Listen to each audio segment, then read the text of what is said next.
ሰላም ጤና ይስጥልኝ። የተወደዳችሁ የሰለዳ ሚዲያ አድማጭ ተመልካቾቻችን እንዴት ቆያችሁ?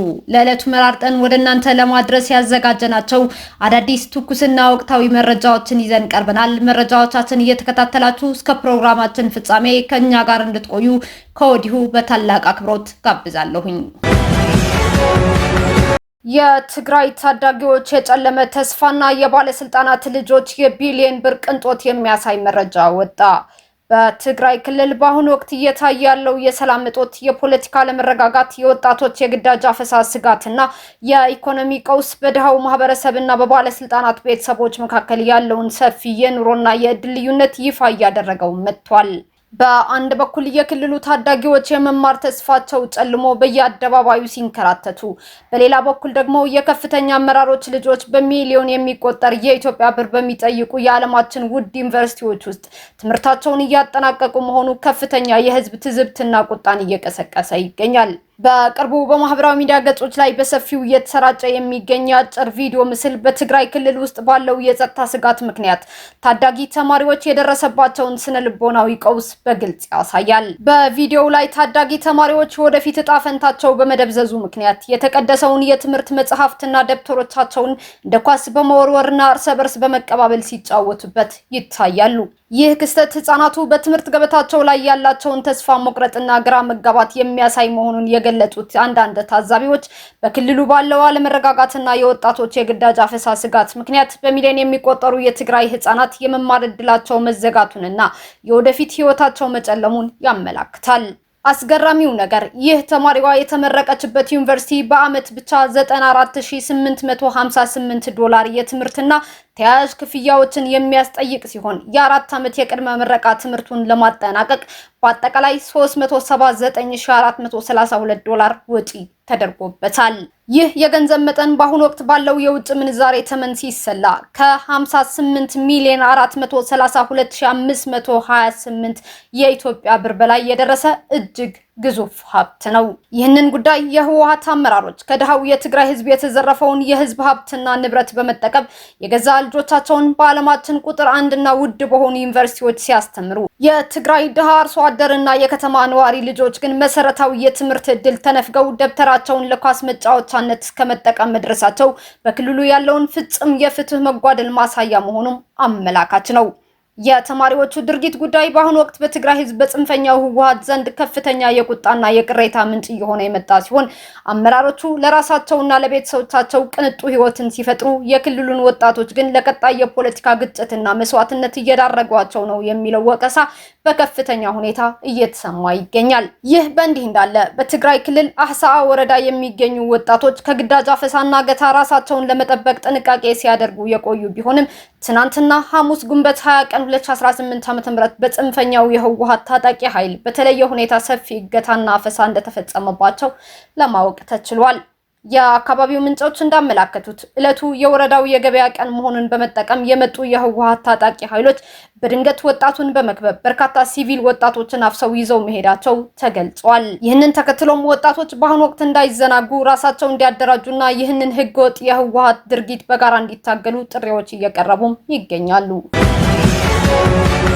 ሁለት በትግራይ ክልል የሚንቀሳቀሱ የፖለቲካ ፓርቲዎች በትግራይ ክልል ወቅታዊ ሁኔታዎች፣ በወጣቶች አፈሳና በህዝቡ ሰላምና ደህንነት ላይ ያተኮሩ ጠንካራ መግለጫዎችን አወጡ። ፓርቲዎቹ ትናንትና ግንቦት 20 ቀን 2018 ዓ.ም ባወጧቸው መግለጫዎች በክልሉ እየታየ ያለውን የሰላም እጥረትና የወጣቶች የግዳጅ አፈሳ በጽኑ ኮንነዋል። አረና ትግራይ ፓርቲ ባወጣው መግለጫ የህወሓት ቡድን ለግል ስልጣኑና ጥቅሙ ሲል ህዝቡን ወደ አላስፈላጊ ጦርነት እየገፋፋው ነው ሲል ከሷል። አረና ፓርቲ እንደገለጸው የትግራይ መከላከያ ኃይል TDF በሚል ስም ወጣቶች ያለ ፍላጎታቸው በኃይል እየታፈሱ ወደ ጦር ማሰልጠናዎች እየተወሰዱ ይገኛሉ ብሏል። ይህ ድርጊት ወጣቱን ትውልዱ ለጥፋት የሚዳርግ የህዝቡንና ሰላም ደህንነት አደጋ ላይ የሚጥልና ሰብአዊ መብቶችን በግልጽ የጣሰ የጦርነት ወንጀል መሆኑን አረና አመላክቷል። በመሆኑም መላው የትግራይ ህዝብ የፖለቲካ ፓርቲዎችና የሲቪል ማህበራት ይህንን ድርጊት በጋራ እንዲቃወሙ የአፍሪካ ህብረት፣ የአውሮፓ ህብረት፣ የተባበሩት መንግስታት ድርጅትና የአሜሪካ መንግስት በህወሓት ላይ አስፈላጊውን ዲፕሎማሲያዊ ጫና እንዲያደርጉ ፓርቲው ጥሪውን አቅርበዋል። በተመሳሳይ ሁኔታ የትግራይ ወለዶ ፓርቲ ባወጣው መግለጫ የትግራይ ህዝብ ካለው አስከፊ ጦርነትና ረሃብ ገና ሳያገግም በህወሓት ውስጥ ያሉ የተወሰኑ ቡድኖች የግል ፍላጎታቸውን ለማሳካት የፕሪቶሪያውን የሰላም ስምምነት በመጣስ ክልሉን ወደ ሌላ የጥፋትና የጦርነት ቀውስ ውስጥ እየከተቱ ነው ሲል ከሷል። ፓርቲው ጨምሮ እንደገለጸው በትግራይ ክልል የተለያዩ አካባቢዎች የሚገኙ ወጣቶችና ታዳጊዎች ያለምንም ፍላጎታቸው በኃይል እየታፈሱ ለጦርነት ዓላማ እንዲሰለፉ እየተደረገ እንደሚገኝ አስታውቋል። ይህ የጽንፈኛው ህወሓት ድርጊት ህገወጥ ከመሆኑም በላይ የዓለም አቀፍ የጦርነት ወንጀል ተጠያቂነትን የሚያስከትል መሆኑንም ፓርቲው አስገንዝበዋል። ውድብ ወለዶ ትግራይ በመጨረሻም በትግራይ ክልል የተዘረጋው ህገወጥ አስተዳደር እድሜው አጭር መሆኑን በመግለጽ የትግራይ ህዝብ ወላጆችና ወጣቶች ይህንን አጥፊ ውሳኔ በጽኑ እንዲታገሉና የትግራይን ህልውና ለማስጠበቅ የሚደረገው ትግል እንዲያጠናክሩ ጥሪውን አቅርበዋል። ሁለቱም ፓርቲዎች በትግራይ ክልል ዘላቂ ሰላምና የህዝብ ደህንነት እንዲረጋገጥ የተጀመረው የፖለቲካና የሰብአዊ መብቶች ትግል ተጠናክሮ እንደሚቀጥልም በይፋ አረጋግጠዋል። በአፋር ክልል አባላ ከተማ ከአካባቢው የትግራይ ተወላጆች ጋር ሰፊ ህዝባዊ ውይይት ተካሄደ። በአፋር ክልል አባላ ከተማ ከሚኖሩ የትግራይ ተወላጆች ጋር የተዘጋጀ አጠቃላይና ጥልቅ ህዝባዊ የውይይት መድረክ መካሄዱ ተገልጿል። ይህ ህዝባዊ ውይይት የአባላ ከተማ የወረዳው ከፍተኛ አመራሮች እንዲሁም የክብር እንግዳ የትግራይ የሰላም ኃይል ታጣቂ አባላት በተገኙበት የተመራ ሲሆን በወቅቱም የአባላ ከተማ ከንቲባ ወጣት ሐሰን ከነካቢናቸው፣ የአባላ ገጠር ወረዳ አስተዳዳሪ ወጣት አሊ ሻምበል ከነካቢናቸው እንዲሁም አቶ ሀፍቱ ኪሮስና አቶ ጸጋይ ገብረተክለ ተገኝተው መድረኩን መርተዋል። በተካሄደው መድረክ ላይ በርካታ ወቅታዊና ስትራቴጂካዊ አጀንዳዎች ቀርበው ሰፊ ምክክርና ክርክር የተደረገባቸው ሲሆን ዋና ዋና አጀንዳዎቹም የሚከተሉት ነበሩ ተብሏል። የትግራይ ክልሉን ወቅታዊ ሁኔታና መነሻ ያደረጉ ውይይቶች፣ በትግራይና አፋር ህዝቦች መካከል ያለውን ታሪካዊ ትስስርና ጉርብትና ይበልጥ ማጠናከር በሚቻልባቸው ጉዳዮች ላይ፣ የትግራይ ህዝብ አጠቃላይ ህወሓትን ለማስወገድ የሚያደርገው የትግል ሂደትና ቀጣይ አቅጣጫዎች፣ ስለ ቀጣዩ ትግል ውስጣዊ ደህንነት፣ አጠቃላይ የጸጥታ ሁኔታ ክትትል እንዲሁም የትግራይ የሰላም ኃይል እንቅስቃሴን በተመለከተ ውይይት ተካሂዷል። ከተካሄደው መድረክ የተገኘው መረጃ እንደሚያመላክተው ይህ ውይይት በህዝቡና በአመራሩ መካከል ያለውን ትስስር ለማጥበቅ እንዲሁም ለቀጣይ ጸጥታና ሰላም በጋራ ለመስራት ትልቅ አስተዋጽኦ ያለው መሆኑም ታምኖበታል። በደቡብ አፍሪካ የተቀሰቀሰውና መልክ እየቀየረ የመጣው ጸረ ስደተኞች ተቃውሞና ሁከት የአፍሪካ ሀገራት ዜጎቻቸውን በአስቸኳይ ለማስወጣት ወደሚያስችላቸው የዲፕሎማሲያዊ እርምጃዎች እንዲገቡ አስገደደ። ይህንኑ ተከትሎ የጋና መንግስት በደቡብ አፍሪካ ስጋት ውስጥ የሚገኙ ዜጎችን በልዩ የቻርተር በረራ ወደ ሀገራቸው መመለስ መጀመሩን ይፋ አድርጓል። ባለፈው ረቡዕ ምሽት ከጆሃንስበርግ ዓለም አቀፍ አውሮፕላን ማረፊያ የተነሳው የመጀመሪያው የነፍስ አድን በረራ 295 የጋና ዜጎችን ይዞ ወደ ጋና አክራ አቅንቷል። በደቡብ አፍሪካ የጋና ኤምባሲ ጉዳይ አስፈጻሚ ቤንጃሚን ኳሺ እንደገለጹት ይህ ስብስብ በሁከቱ ምክንያት ከፍተኛ የደህንነት ስጋት ያደረባቸው አረጋውያንና ህጻናት ቅድሚያ የመስጠት የተጓጓዘ ነው ተብሏል። ይህ በረራ በደቡብ አፍሪካ ያለውን አስገዳጅ እውነታ የሚያሳይ ሲሆን በርካታ ስደተኞች ለዓመታት ከኖሩባት ሀገር ንብረታቸውን ጥለው ለመውጣት መወሰናቸውም ያሳያል። እንደ ኤምባሲው መረጃ ከሆነ በአሁኑ ወቅት ወደ ጋና ለመመለስ ስማቸው በይፋ ያስመዘገቡ ስደተኞች ቁጥር 890 ደርሷል። ዲፕሎማቱ ቤንጃሚን ኳሺ ማንኛውም የጋና ዜጋ በዚች ሀገር ውስጥ እንዳልተፈለገ ሲሰማውና ወደ ትውልድ ሀገሩ ለመመለስ ሲመርጥ መንግስታችን በሰላም የመመለስ መብቱን ሙሉ በሙሉ ያረጋግጣል ሲሉ እንደተነበዩት ግን ይህ ቁጥር በየቀኑ በከፍተኛ ሁኔታ ይጨምራልም ተብሏል።